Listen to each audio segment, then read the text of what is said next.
Bonjour, je suis le dodo. Vous me connaissez pas? Oh, je ne crois pas. Je suis l'oiseau dodo, votre nouveau petit héros. Zorro des écolos, je suis presque le plus beau. Ah, voilà une pelouse bien tendue. Mais... Hein?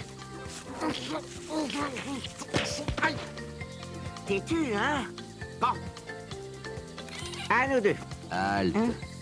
Tu sais ce que tu t'apprêtes à faire, mon gars? Couper une mauvaise herbe qui dépasse. Y a pas de mauvaise herbe. Y'a que des jardiniers malfaisants. Intéressant. Maintenant, si vous voulez m'excuser, À ta place, je le ferai pas. écoutez, mon vieux. Non, tirez pas. Cette plante a autant le droit de vivre que toi. Ah bah, si vous le dites, hein. Vous êtes qui? Un combattant du PET, PET? pouvoir écologique totalitaire. Une terre verte ou les vers de terre. C'est notre slogan. Et tu viens juste d'être enrôlé, mon gars. Marche. Quoi? Hé, mais c'est l'usine la moins polluante du pays. Exact. Tu vas aller voir soi-disant pour leur filer une médaille. Et tu profites de la visite pour planquer ça où je te le dirai. Hé. Une bombe? Ah, jamais. Rien ne me forcera à faire ça. Si. Les 20 kilos de TNT que j'ai planqués sous la fourmilière de ton jardin.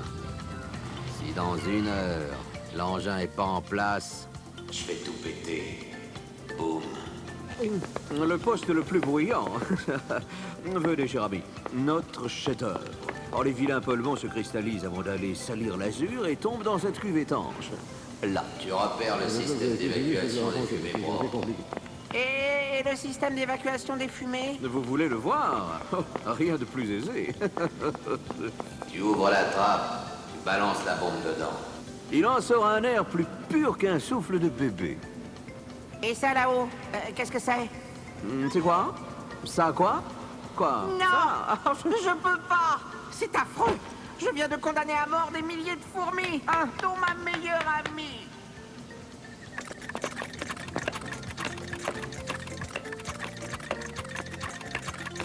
C'est fait. Dans 10 secondes, l'usine modèle va cracher 100 000 litres de gaz urticant dans l'atmosphère.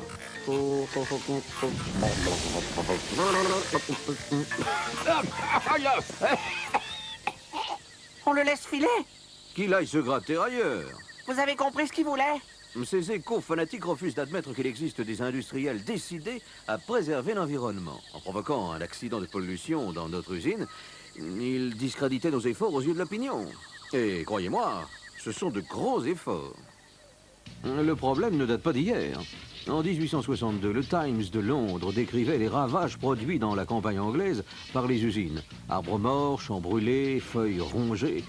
Pour y remédier, on suggérait de bâtir des cheminées plus hautes.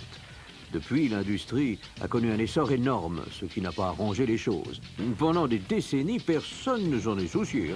Les hautes cheminées lâchaient dans l'air d'incroyables quantités d'anhydride sulfureux et de dioxyde d'azote, les substances à l'origine des pluies acides.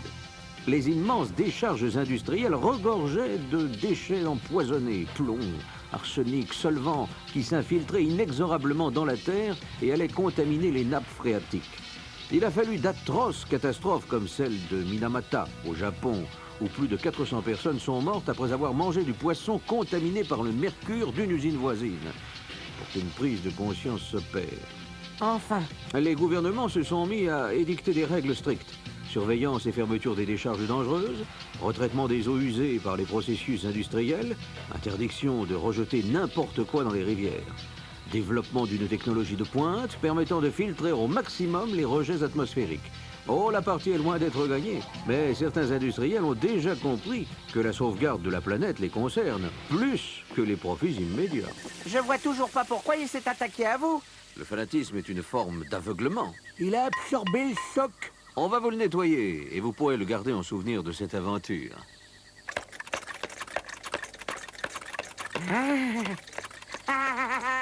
Dodocop plus fort que Robocop.